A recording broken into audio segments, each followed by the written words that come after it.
What's going on, guys? Welcome to another episode of Tasty Tuesday on Tasty Loot Gaming, the show where we talk about gaming news. My name's Seth. And I'm Chevy. And a quick reminder to play Assassin's Creed Freedom Cry and Just Cause 3. Both offer free on PlayStation Plus right now, so you can go get them right now, play them, come back at the end of the month. We'll be talking about them on Plus Club. Let us know your opinions on them. We'll let you know ours. And our game of the month this month is Payday 2. It's an awesome game. Pick it up. We'll also be talking about that when we get to it on the Tastecast. But yeah, with that, we have 4 bits of news. All FPS related today. They're all first-person shooters. So let's get into it. First bit of news, Rainbow Six. Did I miss something? No. Okay. Rainbow Six Siege has a new Operation Blood Orchid coming out in just a few weeks, coming out the 29th of August. It's going to have a map set in Hong Kong and 3 operators. One more extra than they typically do. They typically do 2. If you have the season pass, you'll get these characters. If you don't, you will have to pay for them in-game with the in-game currency. They have not talked about what these operators are yet. They're going to be revealing that on a stream, I believe. And then there's also another update coming out in November, just so you guys know, that's going to have 3 characters and 1 new map as well. So Based out of South Korea. Based on out of South Korea. So yeah, not a whole lot of information, but we do have new content coming to this game very soon. What do you think about essentially a Hong Kong map, and that they're sticking to updating this game frequently, regularly? You know, when they came out and they said they were doing a second year with it, I expected some stuff to come out, and it's awesome. They were even, supporting the game longer than they really had originally planned. But actually watching them in action, continuously add maps and more operators and stuff like that, I mean, it's great.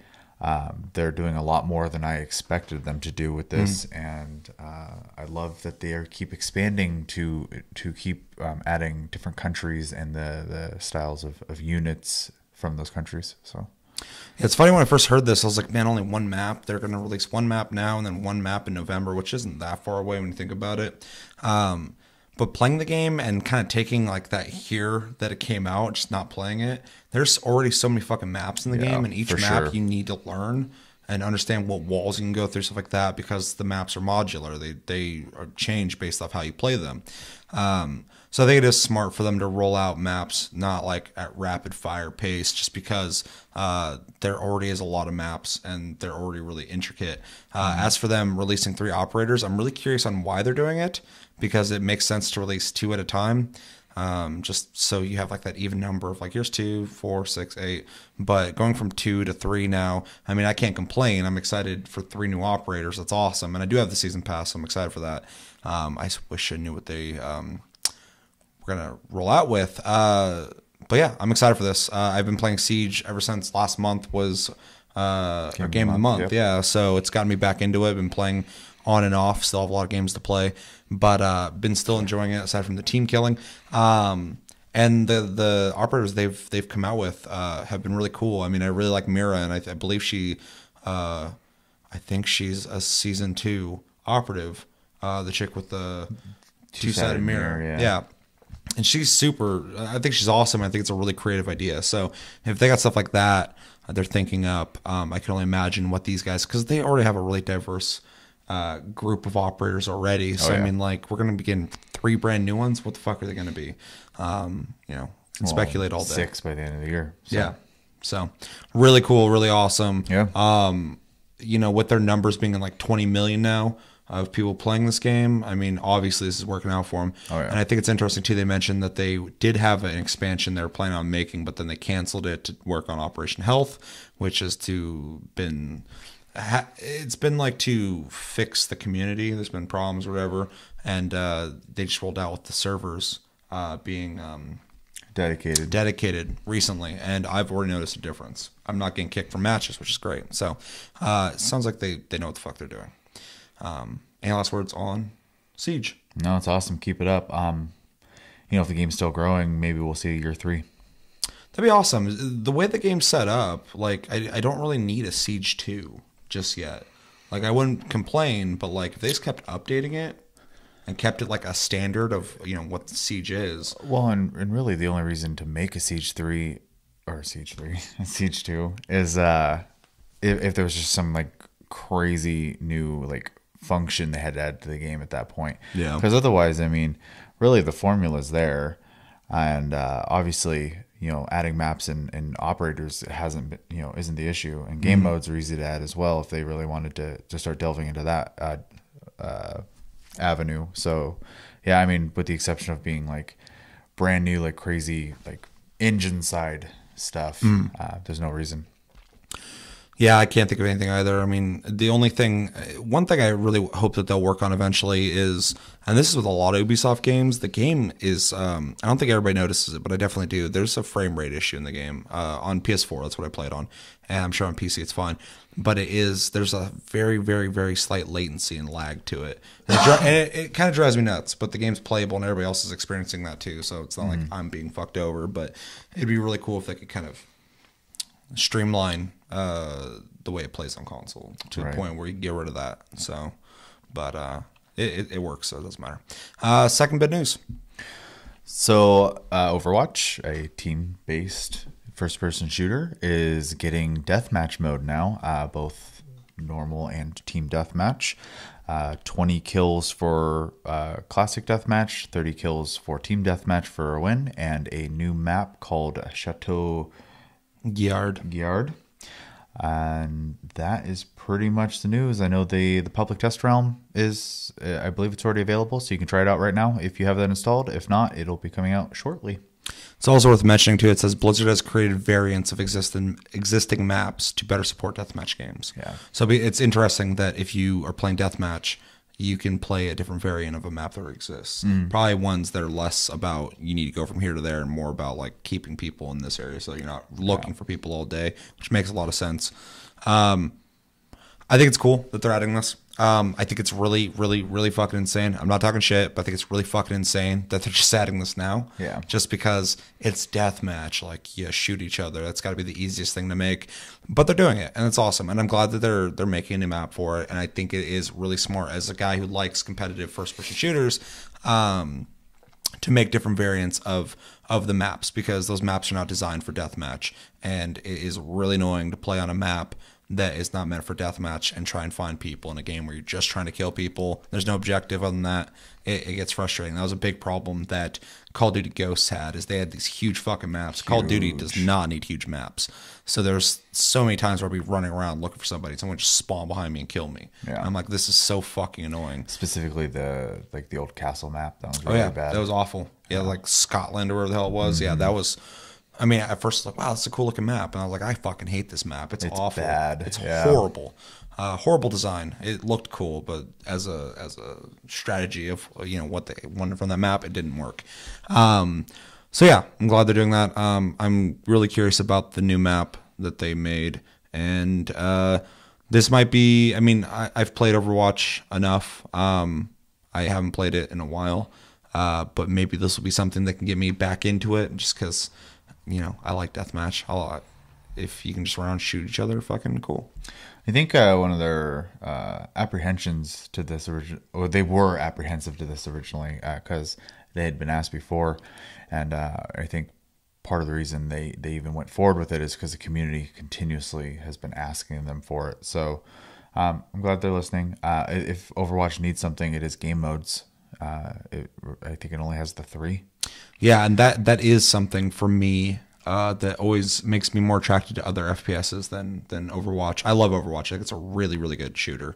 But yeah, the lack of modes, I think, is there's so many games out now that have so many modes that, like, you know, if you're feeling something like Search and Destroy or Blitzball or some shit, you can do it. So also though, I don't want to see them go too crazy with their modes, because they definitely have something with Overwatch, the way it plays. Sure. So to deviate too far would kind of muddy the waters. Well, especially with them trying to make like an official league within, you know, that game at this point. Mm-hmm. So I don't know, but I don't really see the harm in putting deathmatch in really any shooter, because it's just really kind of the most basic principle of these games. And some people just want to hop in a match, shoot some people. A lot of people want to hop in a match and shoot people. And be done. You know what I mean? No, there's assholes who fucking, and if you're one of these people, sorry I'm calling you asshole, but you're an asshole because there's people who jump into objective-based game modes and they just run around looking for people to kill. Yeah. And it's so annoying. And sometimes they fucking wreck. They kill a bunch of people, but then like you'll still lose because the objective didn't get done. And that's frustrating. I mean, I'm playing Lawbreakers right now and it's really fucking good. But one problem is the game modes, you don't get to pick them. It's just random. And then you'll get thrown a game mode, and some people might not be as passionate about that mode as other people. You just have a lot of people shooting each other, and no one's doing the objective. I see it all the time. I'm guilty of it sometimes. When I think it's called Blitzball mode. I don't really like that mode that much. So half the time I'm like, you guys get the ball. I'm just going to kill people. I'm still sticking with them, so I'm not like completely abandoning the objective. But I don't feel as inclined to want to play it just because I'm not into it. So yeah, and then for me, obviously with this, like I'm not a huge deathmatch fan myself. I'm team deathmatch. I can do a little bit. I actually like the objective stuff in Overwatch. My only issue I have with most shooters is that when they do add bots, which this does have, it seems like the difficulty scaling is really weird. It's either like really like too easy or too hard. Oh yeah, no, it jumps quite a bit. Any modes that you'd want them to add? I'm going to say first off, since it's my favorite mode in every game almost ever, Search and Destroy would be really cool. Yeah. To have some kind of bomb you have to plant and let it go. I'd be really into that if they added it to this game. It'd be really neat to see people's moves work with that dynamic. So yeah, that'd be something I'd be really into. I mean, they already kind of have the King of the Hill thing going on, but it would be interesting to see multiple hills. What, like Battlefield? Yeah. Not on that scale, obviously. Yeah. But well, Call of Duty has, I forget what they call it, but it's the exact same thing. Yeah. Yeah, and Call of Duty is 3 way points. less people playing in it, you know? And so, I mean, something like that, I think, because it forces people to have to adapt more than having 1 point. So yeah. Yeah. So it's cool. I'm glad they finally added it. Can't talk shit anymore about that because they did it. So it's awesome. I'm sure it'll be great. Third bit of news. Speaking of Call of Duty, they talked about a little bit, the new one, World War II. And there apparently is going to be a in-between matches area for 48 players at a time to hang out in called Headquarters. Design-wise, it's going to look like 3 days after D-Day, so it's going to look like the beaches after it got taken over. I saw a very, very brief little teaser of it. It looks cool. And yeah, so what you're going to be doing in Headquarters during this time, while you're deciding if you want to go play zombies or play a match of whatever, is hang out with people. You can talk to them. There's proximity talk. So like if I'm talking and someone's over there, they're not going to be able to hear me until they get closer. So you can kind of have conversations with random people you don't know. Make parties there. Bring your parties there. There is a 1v1 space called The Pit where you will be able to fight somebody else. This is actually kind of cool in my opinion, just because in Call of Duty and a lot of really competitive games like this, people are always like, oh, 1v1 me, bro. Well, now you can do it. And while you do that, people can actually watch. They can watch your guys' match while it happens. There's also going to be, big surprise, but loot chests that is really popular in games right now. And in a weird way, I guess, people watching you open your chests will get prizes as well. So that is interesting. There's also a couple more details. get rewarded for lurking. Yeah. Give me 1 second. So here's a list of some stuff. Oh, firing range. You're also going to be able to test out your weapons. This is really welcome in my opinion, just because I like checking out a weapon before taking it out and seeing if I suck at it. Some more stuff added though is there are daily and weekly quests you can take to earn rewards, which is cool. Players who take part in all social elements stand to get more supply drops. You can look at leaderboards, check your mail, inspect other players' attributes, use emotes, check up on Call of Duty news, and watch streams from inside a virtual theater. You can group up from inside Headquarters and head into multiplayer zombies as a group. We talked about that. You can kick a few objects around. They say hopefully a soccer ball. So some interactive stuff. You can sit down and watch 1v1 pit matches. There will be dynamic events in Headquarters 2. One example being an aerial scramble that drives players to anti-air guns to fend off the base from enemy aircrafts. And there could be seasonal events in Headquarters, and the game's cosmetic items aim to be authentic and genuine from the time period. Before we even jump into this, I'm so glad that end part was added to that. This is one thing I've been worried about with the new Call of Duty.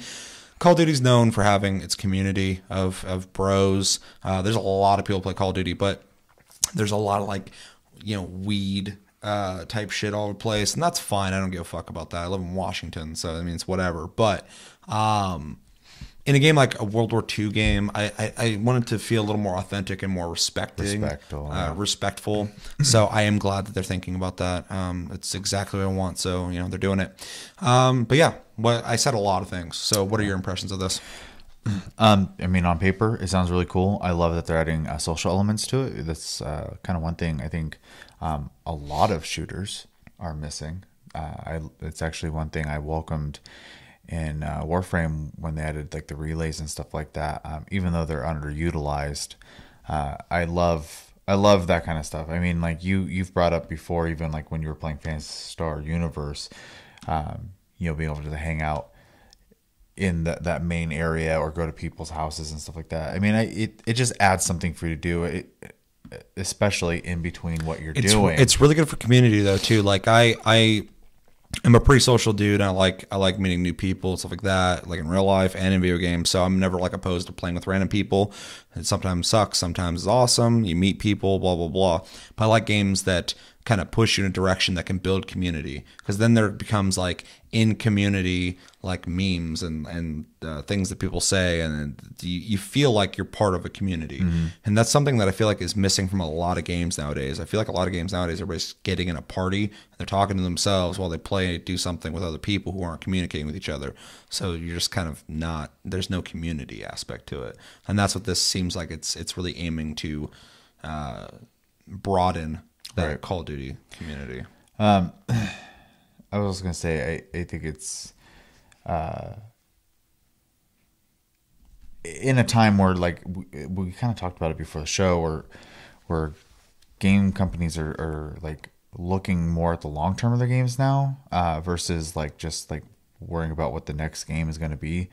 I think this is another step in that direction of adding some longevity to the title by adding social elements, because then people are going to be like, this is where they hang out. So they're, at this point, they have a place that they're going all the time. And weird comparison, but it's similar. But like MMOs, you end up hanging out in towns and stuff like that in MMOs, and you end up meeting people. And the long term of MMOs usually, besides like rapid fire content, is playing with people. It's the community. You need it. And being around people. So I think they are taking a step with Call of Duty as well as other companies that are doing right now, and trying to get that long-term player base, because there is so many games coming out now. And there's two things about this too that I find really interesting and exciting. Is so like when you're playing Call of Duty and somebody has to like go to the bathroom, go smoke, go do something, go eat something real fast. A lot of times you're just kind of sitting in the lobby waiting for your friend to come back. With this, you can do stuff. Like you're literally still actively running around and doing shit. So I like that. I think it's really cool. I mean, I play with Josh a lot in games like this, and when either of us is calling, the other person's just waiting. I mean, that's fine. I never was like, I wish I had a headquarters, but this is good. It gives me something to do while I'm waiting. But also I really like the emphasis on being able to observe everything everyone else is doing. So even if like I don't want to do a 1v1, I can still watch two people fight each other, or I can go watch somebody and see what they're getting in their loot chests or whatever. I mean that, and you get stuff for that. I mean that just screams to me like just everything about it is just like everybody is like, I feel like people are going to be sitting in headquarters just hanging out. Oh, probably. For longer than they would have just sat in a lobby. So, I mean, like, I think it's awesome. I think it's a really good idea. And everything I keep hearing about this game makes it sound better and better. Like, for all the things that, like, Infinity Ward was, touting about, like, Infinite Warfare being, like, the future of Call of Duty and where they're going, shit like that. They fell short. I think that game is awful. This game seems like they're actually they got ideas. I mean, them and fucking oh god, Treyarch are the guys who have the ideas. So this really shows it off. It's really cool. I'm actually really excited about it. Yeah. Also, thumbs up for cosmetics. Yeah. Yeah. As long as they're authentic. I don't want to see people fucking with like fucking punk rock mohawks and Right. stupid shit like that. That's the only thing I can think of right now. Yeah. That's everything you got for that? That's everything. All right. Fourth bit news. So we're kind of unclear on the development team here, other than No, it says Starbreeze in the thing. It just it also says Line Game Lion here. I know. That doesn't matter. So some Payday 2 devs are making a game called Raid World War II. It's going to play very similar to Payday 2 with other features. It's going to be coming out around September, it looks like. PC, PlayStation 4, and Xbox One. So console in October. I'm sorry. And really, kind of the idea here seems to be, like I said already, plays a lot like Payday 2. It has a class system. You have skill trees, and you're going to be going through and sabotaging and stealing and assassinating targets. In this case, being Nazis. And yeah, is there anything I missed there? Just for a little bit of detail, I mean, you're going to have a recon, assault, insurgent, and demolition class. There's going to be things called war cries, which are buffs that each class can do for their whole party. And yeah, your team will be fighting their way through Nazi-occupied Europe by stealthy, sabotaging, robbing, and assassinating mission targets. Yeah. So, I mean, it sounds a lot like Payday, only meets Inglourious Bastards. Yeah. Yeah. Thoughts? I think it's cool. Aside from the confusion on who's actually developing this game, the reason it's confusing is because they specify that it's people who worked on Payday 2, but then when you watch the trailer, it says Starbreeze, so it's like, those guys made Payday 2. So what the fuck's going on here? Right. But regardless of that, I think it's cool. It's I've been waiting for the guys who worked on Payday 2 to make another game. Payday 2 has been around for a while now. It's still really fun. That's our game of the month. And for them to be making a new game is exciting.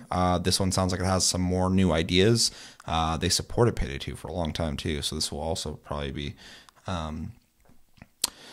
supported for a while. Another thing too is you can customize your uniforms and weapons. And also there's modifications that can change the way missions play out and the storylines in them, which is kind of neat to hear.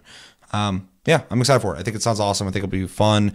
If it's anything like Payday 2, it's going to have really fun shooting mechanics and really creative ways to go about doing missions in different ways each time and be more efficient at them. And it's cooperative, 4-player cooperative. I always love games like that. So. Yeah, I mean, I'm pretty much with you on that. The only thing I'm kind of bummed out about is that the company, if it is the exact same people making this game, I'm a little bummed out they're making pretty much the same game with a different skin. I know it has more features and stuff like that. I always like to see people kind of flex their creativity muscle, I guess is a good way to put it. But I'm not complaining that they're making another game like that. I enjoy it. Like the dudes who did Killzone that made fucking Horizon Zero Dawn. Yeah, see, that was definitely flexing that creative muscle. Yeah. Look where that took them. So, yeah, I'm a little bummed. I don't get to see if they're good at doing something else. But on the flip side of that, they are doing what they're good at, and they're expanding upon that. And I have no complaints about that. I mean, Vermintide to me was a jump forward from like Left 4 Dead, even though it's not the same company. So I mean. Yeah, it took the formula and in my opinion, made it better. And this could be that same kind of situation. Maybe it could also be too convoluted. I mean, we'll see. But, it does seem like it's an evolved version, though, Yeah. of it, though, with all the stuff they're adding. And what you said already is this is what they're good at, so they're not a big studio. So I think it is safe and smart for them to stick with what they know. Sure. And if they nail it, they nail it. I mean, it's going to be fun. I guarantee it's going to be fun. Oh, yeah, probably.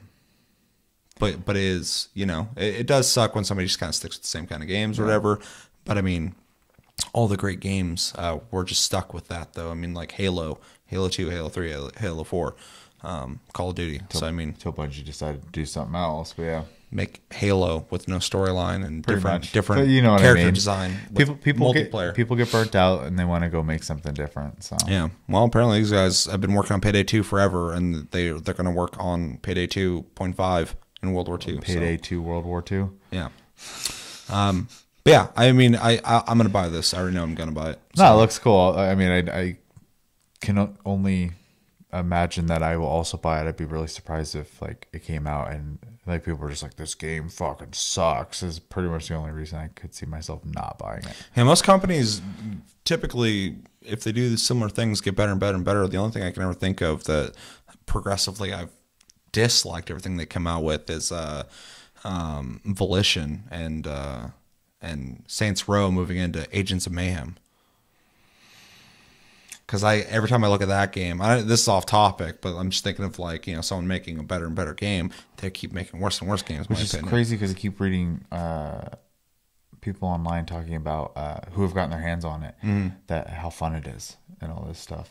And I'm trying I'll have to see I'm more trying on to it. see where that's coming Yeah, from because every bit of footage I've seen in that game, it looks just like boring and It looks uninspired. dull and outdated. Yeah. It looks, and not even like visually, just gameplay wise, looks like it should have came out in like 2012. And I don't know if this is true or not, but supposedly it's attached to Saints Row in a way. I believe so, because I think Johnny Gat's in it. Yeah. So Because they can't get rid of him for some reason. Anyway, off topic. Raid World War II looks cool, and Yeah, looks cool. I'm into it. Anything else you want to throw out there? no. No? All right. I think that's going to do it for this episode of Taste Tuesday. As always, thanks for watching, guys. Make sure to let us know in the comments what you think about Raid World War II. Are you playing Payday 2? Have you played it? Did you like it? And anything else we talked about. But yeah, make sure to like, subscribe if you enjoyed this episode. Make sure to check out our other episodes. Check us out on Tumblr and Twitter, Tasty Loot Gaming. Check out the streams on the channel. If you miss them, they're uploaded. And yeah, my name's Seth. I'm Chevy. Until next episode, which will be Friday, Loot Chest every week now. Have a good week, guys, and take it easy. Tasty Cast. What'd I say? Loot Chest. Yeah, Loot Chest is dead. So yeah, Taste Cast. Taste Cast coming this Friday, every week.